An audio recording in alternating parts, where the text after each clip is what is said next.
ओम नमः शिवाय। प्रिय दर्शकों, मैं संध्या कक्कड़ वेलकम करती हूँ आप सभी का अपने यूट्यूब चैनल में।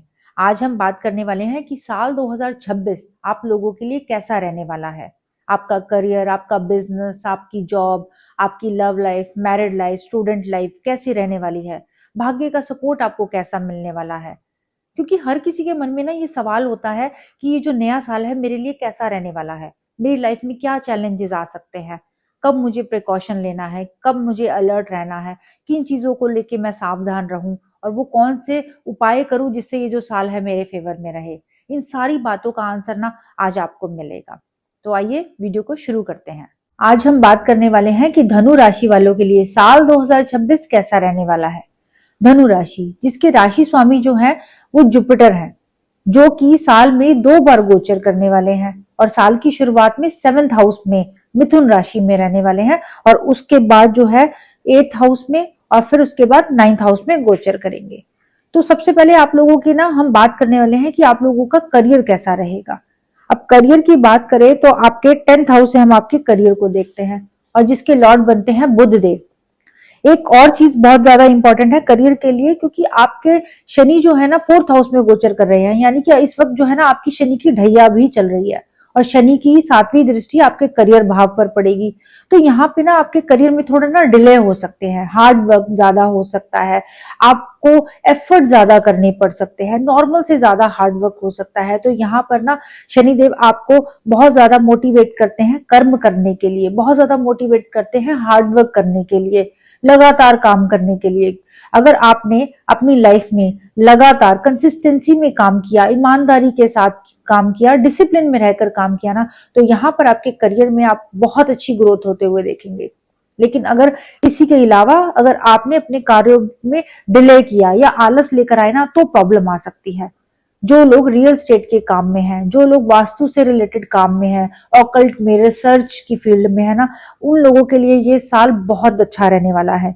इसके अलावा जो लोगों का काम एंटीक से रिलेटेड आइटम का काम है ना, प्रॉपर्टी से रिलेटेड जो भी काम है, उन लोगों के लिए बहुत अच्छा रहने वाला है। कंसल्टेंसी का काम बहुत अच्छा रह सकता है, उन लोगों की लाइफ में काफी अच्छी ग्रोथ देखी जा सकती है। 10th हाउस के जो लॉर्ड बनते हैं वो बुध देव हैं और जो कि 11 अप्रैल से लेकर 29 अप्रैल तक नीच के होकर गोचर करेंगे मीन राशि में।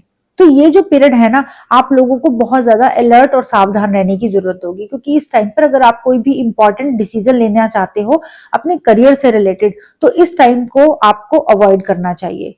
इसके अलावा जब बुध उच्च के होंगे 7 सितंबर से लेकर 25 सितंबर तक, अगर आप अपने करियर से रिलेटेड कुछ नया काम शुरू करना चाहते हो ना, तो ये टाइम आप लोगों को काफी ज्यादा सपोर्ट करता है। तो इस पीरियड में आप कुछ नया कर सकते हो, अपने करियर में कुछ ना कुछ चेंजेस लेकर आ सकते हो, क्योंकि ये टाइम आप लोगों के लिए बहुत ज्यादा सपोर्ट करने वाला हो सकता है। इस टाइम पर आपकी कम्युनिकेशन स्किल बहुत इंप्रूव हो सकती है, आपकी बुद्धि आपका सपोर्ट करेगी, आपको हेल्प करेगी आगे बढ़ने के लिए। क्योंकि यहाँ पर जो है ना बुध का गोचर अपनी ही राशि में 10th हाउस में होगा, तो यहाँ पर आपके लिए करियर में बहुत अच्छी अपॉर्चुनिटी मिलेगी, जो आपके करियर को बहुत ऊंचाइयों तक ले जाने वाली हो सकती है। अब हम बात करेंगे कि जॉब वालों के लिए ये साल 2026 कैसा रहने वाला है। अब जॉब की बात करें तो जॉब हम आपके 6th हाउस से देखते हैं और जिसके लॉर्ड बनते हैं शुक्रदेव, जो कि 2 मार्च से लेकर 25 मार्च तक नीच के होकर गोचर करेंगे। तो ये वाला जो पीरियड होगा ना, थोड़ा सा आपके जॉब से रिलेटेड चीजों में ना आपके डिले हो सकती हैं, आपके ऊपर बहुत ज्यादा काम का ना प्रेशर आप बहुत ज्यादा महसूस कर सकते हो, बर्डन महसूस कर सकते हो, आपको नॉर्मल से ज्यादा हार्डवर्क करना पड़ सकता है। अगर आप बहुत ज्यादा मेहनत कर रहे हो और किसी रिजल्ट का वेट कर रहे हो ना, तो ये इस चीजों में ना काफी ज्यादा डिले हो सकता है। हो सकता है कि आपका प्रमोशन डिले हो जाए। तो यहाँ पर ना क्योंकि शनिदेव की तीसरी दृष्टि भी आपके 6th हाउस पर पड़ेगी, तो यहाँ पर आपको हार्डवर्क भी करना पड़ेगा, डिसिप्लिन में भी रहना पड़ेगा और कंसिस्टेंसी भी रखनी पड़ेगी, नहीं तो चीजें डिले होती चली जाएंगी और आपका जो पेशेंस है ना वो धीरे धीरे खत्म होने लगेगा, जिसकी वजह से आप ना जॉब में आपका ज्यादा ना मन लगने वाला नहीं है, ये प्रॉब्लम क्रिएट कर सकता है। तो कोशिश करें इस टाइम पर थोड़ा पेशेंस रखें, अपने हार्डवर्क को बढ़ाएं। जितना आप अपने हार्डवर्क को बढ़ाएंगे, जितना आप ऑनेस्टी से अपने काम को करेंगे, उतने ही ज्यादा आपको अच्छे रिजल्ट भी मिलेंगे। अब हम बात करने वाले हैं आप लोगों की लव लाइफ कैसे रहने वाली है। अब लव लाइफ को देखने के लिए ना हम आपके फिफ्थ हाउस को ही देखते हैं, क्योंकि फिफ्थ हाउस ना एजुकेशन का भी भाव है और आपकी लव लाइफ का भी भाव है। तो फिफ्थ हाउस से हम आपकी लव लाइफ को भी देखते हैं। और इसके ऊपर केतु का 9वीं दृष्टि भी पड़ रही है। तो यहाँ पर केतु जो है ना आपके रिश्तों में डिटैच करने का काम करते हैं। आपके आइसोलेशन का भाव आने लग जाता है, आपके रिश्तों में कहीं ना कहीं दूरियां हो जाती हैं, लॉन्ग डिस्टेंस रिलेशनशिप जिसको बोलते हैं ना, ऐसी स्थिति आपके रिलेशनशिप में बन सकती है। इसके अलावा यहाँ पर जो है ना आप अपने रिश्ते को लेकर थोड़े कंफ्यूज हो सकते हो, ट्रस्ट इशू आ सकते हैं। तो यहाँ पर आपके रिलेशनशिप में ना कहीं ब्रेक दिलाने का काम कर जाते हैं केतु देव।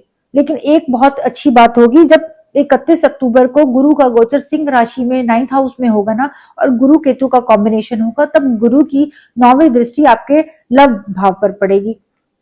तो यहाँ पर तब सिचुएशन आपके बहुत ज्यादा फेवर में हो सकती है। इस टाइम पर आपका लव अट्रैक्शन भी होगा, आपके रिश्तों में बॉन्डिंग भी होगी, अटैचमेंट भी होगी, और आपके रिश्तों में ट्रस्ट भी बढ़ेगा। तो ये वाला जो टाइम है ना, 31 अक्टूबर के बाद का जो टाइम है, आप लोगों के लिए काफी ज्यादा सपोर्टिव रह सकता है। अब हम बात करने वाले हैं कि मैरिड कपल्स के लिए ये साल 2026 कैसा रहने वाला है।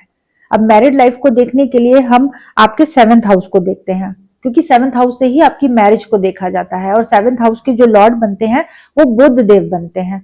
और 7th हाउस में जो गोचर कर रहे हैं, यानी कि साल की जब शुरुआत होगी ना, तो गुरु का गोचर आपके 7th हाउस में होगा, जो कि आप लोगों के लिए काफी सपोर्टिव हो सकता है। आपके रिश्तों में अटैचमेंट होगी, बॉन्डिंग होगी, और रिश्तों में ट्रस्ट भी होगा, क्योंकि जुपिटर यहाँ पर बैठे हुए हैं, तो चीजों को कहीं ना कहीं बैलेंस करने का काम भी कर देते हैं।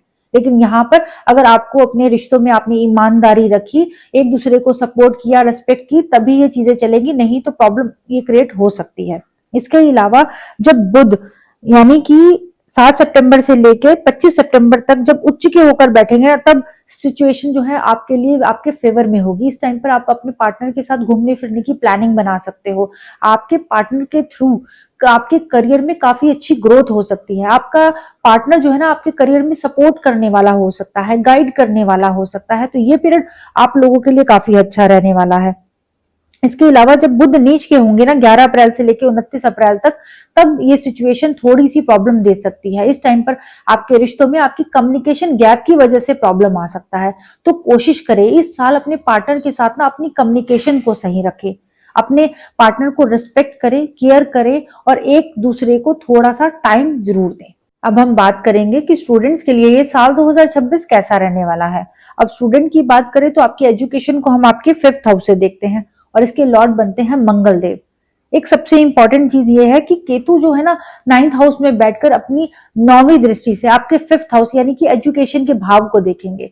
तो यहाँ पर केतु आपको कंफ्यूज करने का काम करते हैं, आपको भ्रमित करने का काम करते हैं। यहाँ पर जो है ना आपका पढ़ाई में जो है ना मन थोड़ा धीरे धीरे कम लगने लगता है, आपका फोकस डिस्टर्ब हो जाता है।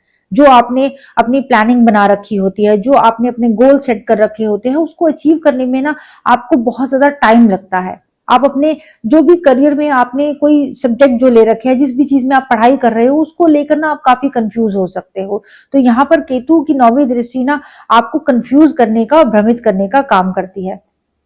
तो यहाँ पर आपको केतु की वजह से थोड़ी दिक्कतें देखने को मिल सकती है। अदरवाइज जो 5th हाउस के लॉर्ड बनते हैं वो मंगल देव बनते हैं, जो कि 16 जनवरी से लेकर 22 फरवरी तक उच्च के होकर बैठेंगे। तो ये टाइम आप लोगों के लिए काफी सपोर्टिव हो सकता है। इस टाइम पर आपको नई नई चीजें सीखने का मौका मिल सकता है, अपनी स्किल इंप्रूवमेंट का आपको मौका मिल सकता है। यहाँ पर आपका परिवार, आपका जो फैमिली है ना, वो आपको काफी ज्यादा सपोर्ट करने वाली हो सकती है। आप इस टाइम पर स्टडी के साथ साथ जो है स्पोर्ट्स में आपकी रुचि बहुत ज्यादा हो सकती है, और उसमें आप बहुत अच्छा परफॉर्म करने वाले भी हो सकते हो, क्योंकि 5th हाउस जो है ना क्रिएटिविटी का भी भाव है। तो इस टाइम पर आप काफी क्रिएटिव होने वाले हो। लेकिन एक चीज जो है 18 सितंबर से लेकर 11 नवंबर तक जब मंगल नीच के होकर गोचर करेंगे ना, तो ये पीरियड आप लोगों के लिए थोड़ा सा अलर्ट रहने की जरूरत होगी। इस टाइम पर अपना फोकस बिल्कुल डिस्टर्ब ना होने दे, और ना ही अपनी संगत को खराब होने दे। अब हम बात करने वाले हैं कि आप लोगों की हेल्थ पूरे साल में कैसे रहने वाली है। अब हेल्थ की बात करें ना, तो आपके लग्न के स्वामी यानी कि आपके जो राशि के स्वामी हैं वो बनते हैं बृहस्पति देव, जो कि 7th हाउस में गोचर करेंगे। इसके बाद जो है वो 2 जून से लेकर 30 अक्टूबर तक 8th हाउस में गोचर करेंगे, तब यहाँ पर सिचुएशन थोड़ी सी डिस्टर्ब हो सकती है। आपका इम्यून सिस्टम वीक हो सकता है, आपको डाइजेस्टिव सिस्टम थोड़ा सा वीक हो सकता है, पेट से संबंधित आप लोगों को दिक्कतें रह सकती हैं। यहाँ पर आपको ना इस साल ना मोटापे की दिक्कत भी हो सकती है, यानी कि आपका जो वेट है ना इस साल आप गेन कर सकते हो, तो इस चीज पे आपको थोड़ा सा कंट्रोल रखना चाहिए। आप अपने खाने पीने की हैबिट पर थोड़ा सा कंट्रोल रखें, डेली रूटीन अपना सेट रखेंगे तो ये आपको हेल्प करेगा। अब हम बात करेंगे कि इस साल में ना आपका भाग्य कितना सपोर्ट करने वाला है। अब भाग्य की बात करें तो आपके भाग्य को हम आपके 9th हाउस से देखते हैं, और 9th हाउस में केतु का गोचर है। यहाँ एक तरीके का ना ग्रहण का काम करते हैं, यानी कि सूर्य की राशि में जब केतु बैठते हैं ना तो सूर्य को ग्रहण लगाने का काम कर देते हैं। तो यहाँ पर ना आपको भाग्य का सपोर्ट थोड़ा मिला जुला रह सकता है। जब 31 अक्टूबर के बाद जब केतु का गोचर आपके भाग्य स्थान में होगा ना, तब जो है सिचुएशन पहले से बेटर होगी, लेकिन उससे पहले आप लोगों की लाइफ में ना थोड़ा हार्डवर्क आपको ज्यादा करना पड़ सकता है। पिता के साथ, गुरुओं के साथ आपका जो कनेक्शन होगा ना वो थोड़ा मिला जुला रह सकता है। पिता की हेल्थ भी थोड़ी डिस्टर्ब आपको रह सकती है यहाँ पर ना। लेकिन एक चीज होगी, 30 अक्टूबर के बाद आपको कुछ नया नया सीखने को मौका मिलेगा, स्किल इंप्रूवमेंट आप लोग कर सकते हो। भाग्य का सपोर्ट आप लोगों को 31 अक्टूबर के बाद ज्यादा देखने को मिलेगा। अब हम बात करेंगे कि वो कौन से उपाय करें जिससे ये जो साल है ना आपके फेवर में रहे। आप लोग क्या कर सकते हैं? आप सबसे पहले अपनी राशि के स्वामी यानी कि जुपिटर को सही रखने के लिए ना अपने माथे, नाभि, जुबान पर केसर लगाना शुरू कर दीजिए। आप विष्णु सहस्त्र नाम का पाठ जो है रेगुलर बेस पर करके देखिए। आप पीपल के, केले के पेड़ ज्यादा से ज्यादा लगाएं, उनमें जल दें, उनकी सेवा करें, अपने पिता गुरुओं का सम्मान करें। इसके अलावा आपके जो भाग्य के स्वामी बनते हैं वो सूर्य देव बनते हैं, तो सूर्य को प्रणाम करना शुरू कर दीजिए। अपना डेली रूटीन सही रखना शुरू कर दीजिए। आप धर्म से जुड़े रहें। तो आशा करते हैं ये जो साल 2026 है ना आप लोगों के लिए बहुत सारी खुशियां और कामयाबी लेकर आएगा। ओम नमः शिवाय।